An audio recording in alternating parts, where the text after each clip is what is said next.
I don't get it. Why is one name no good, must be changed? The other one is okay and almost celebrated. Now, it's true, by the way, the name the Chiefs wasn't originally about Native Americans or tribal chiefs.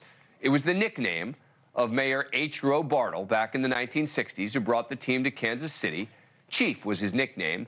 But from the start, in marketing material, the team tied the name to versions of the same imagery it's associated with today. On the team's website, they even talk about the origin, saying that while it originally had, quote, no affiliation with the American Indian culture, much of the club's early promotional activities relied heavily on imagery and messaging depicting American Indians in a racially insensitive fashion. It also says that over the years, the team has, quote, worked to eliminate this offensive imagery and other forms of cultural appropriation. What about the tomahawk chop? The team apparently brings in tribal representatives who participate in a lot of the game day ceremony, even donning traditional headdresses to bless the giant drum. But in many other contexts, that isn't viewed as enough for activists. So I'm confused.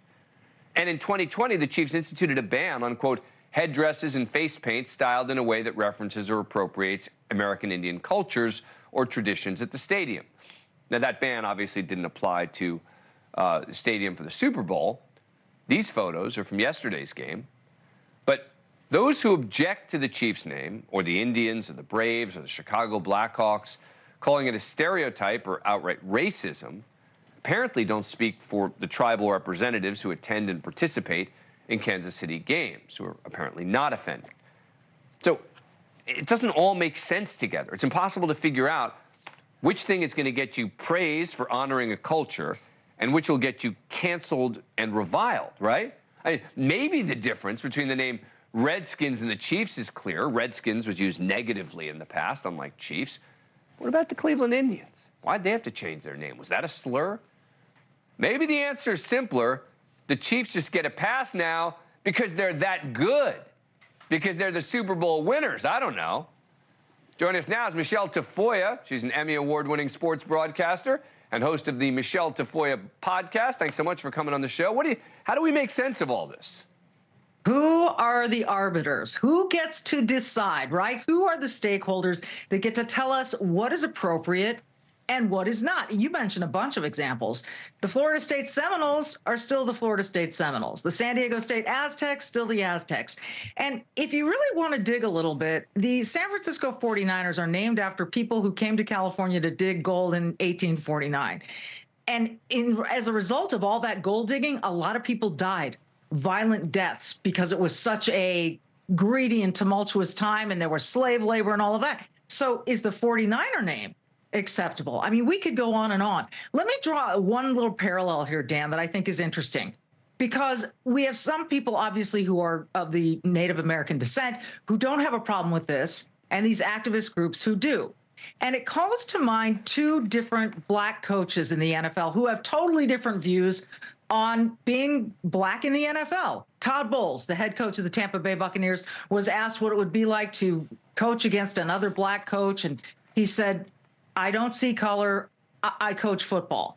And then you have the Patriots, Jerod Mayo gets the head coaching job and says, I absolutely see color. If you don't, you're doing it wrong, because the only way to see racism is to see color. Well, you know, I asked Joe Theismann about this, the former Washington Redskins star, because the Redskins was his team. He was identified for years as the star of the Redskins.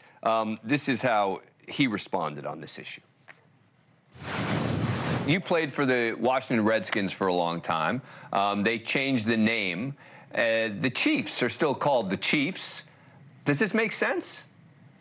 You know, I think it was a time not too long ago where certain social pressures just were forced into society, and some changed and some didn't. I think that's really the reality, right? It's a question of who gets pressured into it, because I don't think there's any way to distinguish between Chiefs and Indians in terms of being offensive. It seems to me that's a really impossible distinction to make. I agree. And you mentioned some other really good examples. The Atlanta Braves, their logo still has that tomahawk underneath the word Braves. So again, who is the arbiter? Who gets to decide which teams are going to cave and which teams don't? And yes, there has been a lot of pressure about cultural appropriation. But we could go in that direction with almost any mascot that maybe isn't an animal. You could look at the San Diego Padres, and that means priest. And is that okay? You know, so all of these things. Now, look, I'm just a Hispanic gal who's got a little Irish in her, so maybe people don't care what I think about this issue. But I think the people that are stakeholders, they're coming at us from different directions. Get them in a room. Help us decide, help us understand what is acceptable and what's not. I just want to understand the rules. That's all. Thank you for watching. Go to newsnationnow.com to find NewsNation on your cable provider. And don't forget to click the red subscribe button below to get more of NewsNation's fact-driven, unbiased coverage.